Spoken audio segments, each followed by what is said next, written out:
All right, are you ready? Oh, I'm ready. hey, This is the last of it. This is all the right, last time. I'm getting some of the flowers, We'll so come back let's and go. get Let's go. What's going on, everybody? Hey, we're so excited to cook together with you guys. Can't wait to get in this kitchen. It's Let's a do magnificent it. kitchen. Look at this kitchen. Amazing.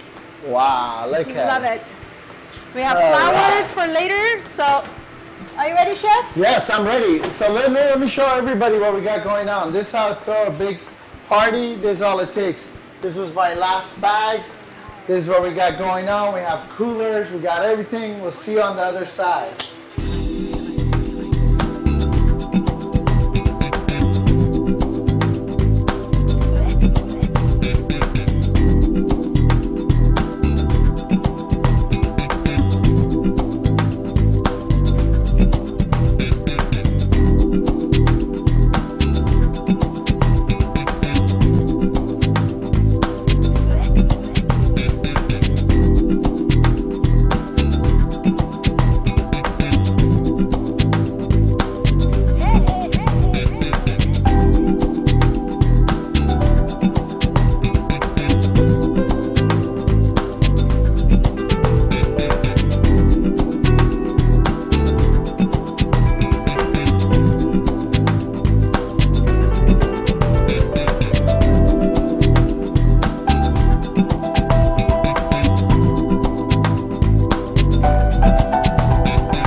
Thank you so much. Cheers, Chef. Cheers, cheers.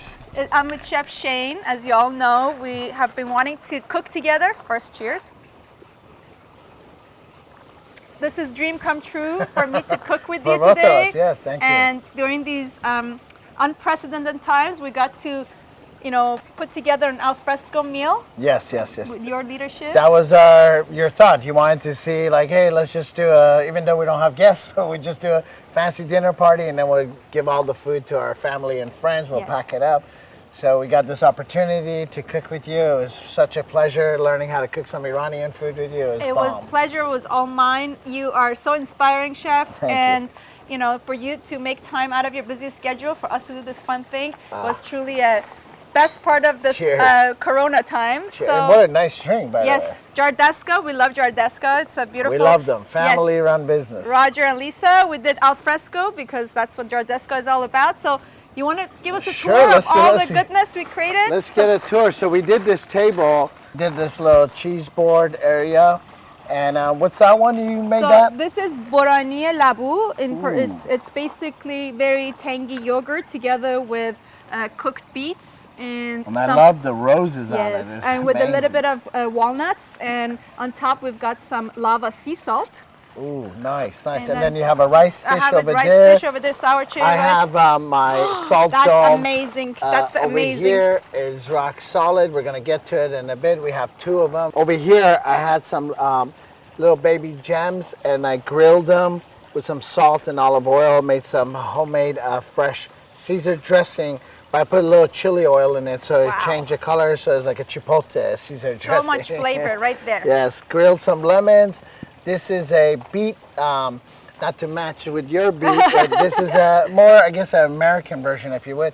It's beet and Granny Smith apple. I did fresh horseradish, red wine vinegar, and then your lovely pomegranate rice here, but we're going to continue focusing on pomegranates over here. And then we have heirloom organic tomatoes with burrata and a lot of bull's breath leaves over there. Gorgeous. And then, you know, the salmon, we had to do a salmon too, 2 fishes. Because we have 2 rice dishes. And then this salmon is just a miso glaze, roasted. And then you made these cauliflowers. Yes, this is roasted cauliflowers, and you gave me some great tips in the kitchen how to roast my cauliflower much faster. So we've got some, it was roasted with salt, pepper, cumin, olive oil, and then the dressing on top is a spicy cilantro tahini sauce. Ooh, I usually make tahini, but now I learned how to make. So this is the red snapper, and I think I'm going to open it up. So let's do it. So this took about 45 minutes, and then what we're going to do is kind of unveil it like a little present, and then take all that salt. And remember, the salt was flavored with a lot of herbs and sumac. So you just want to take all the salt off of it. And the amazing thing is, even though it's all salt, this fish is not salty. You might still need some salt. So it's infused with all those flavors and the salt. 100%. So they make this fish, you mentioned earlier, in north of Iran as well? Yes. I've had this in north of Iran in camping style. Wow. And you go camping and you start a fire. And then when the fire is good and you have either a sheet pan, like just the same thing we did in the oven, but you just put it on top of the fire and then you cover it and it works out great.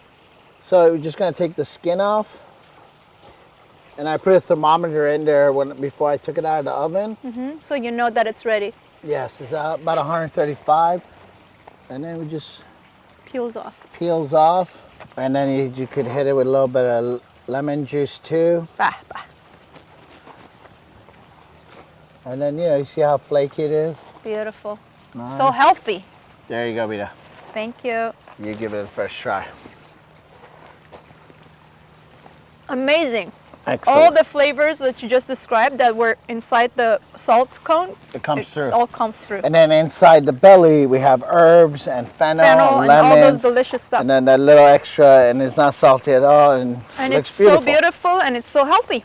Yes. So, your culinary journey has been quite incredible and you're so well respected. You were my first guest chef when I started the guest chef series with my BITA'S kitchen, and you were instantly somebody I wanted to be friends with, and I'm so lucky that happened. But tell us a quick background on how you started doing this incredible, what you do every day with your day job and not the fun that you do and so much giving back you do to the culinary cooking, like home cook world. Like you really are there and support everybody else.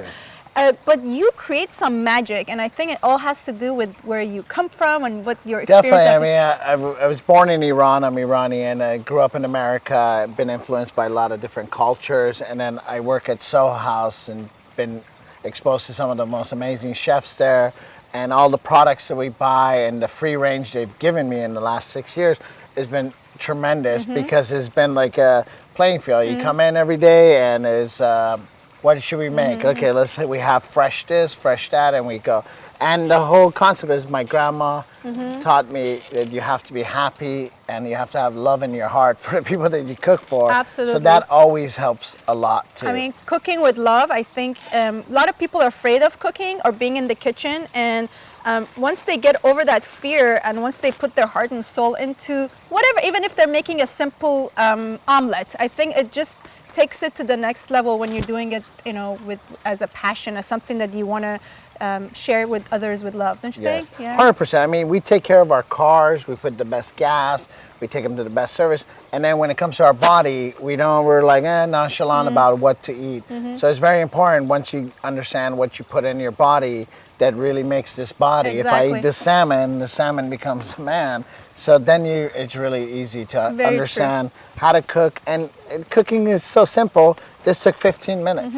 Yes. So that's it's the other very element that a lot of easy. people think it takes so much effort and time. Yes, we spent a lot of time today, you know, getting to where we are here, but it essentially took us maybe under 3 hours to really plan plan the whole thing and putting it all together. Yes. And you know, there's nothing more special than making a meal and sharing it with loved ones, even if it's just a small family, or like we're going to do it today, even though we don't have actual guests around this table today. But we're going to pack it up right after this and we're gonna send give it out. Exactly.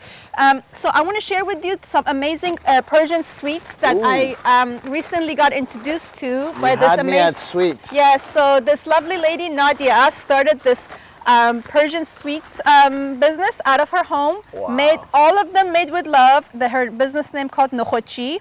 So I told her I want to have a little bit Which is of like chickpeas, right? yeah, chickpeas. Yeah, exactly. Nokhodchi is a Persian sweet. So she actually made nokhodchis made into the shape of hearts. These are all handmade with love. My grandma used to make these in their chickpeas powder with like sugar and sweets and cinnamon. Cardamom and all that. Yes. And she made these beautiful cakes. This one is, I think, apple cardamom. This one is like cake yazdi, pistachio. Ooh. And these are baklavas. Look at these beautiful baklavas. And she also has these toot, all made by hand. I gotta have one. Yes, of these please. guys. And she actually made them also as shape of heart. I Perfect saw it. for Persian New Year. These are all the sweets we have for Persian New Year. So make sure you check out Nokhodchi.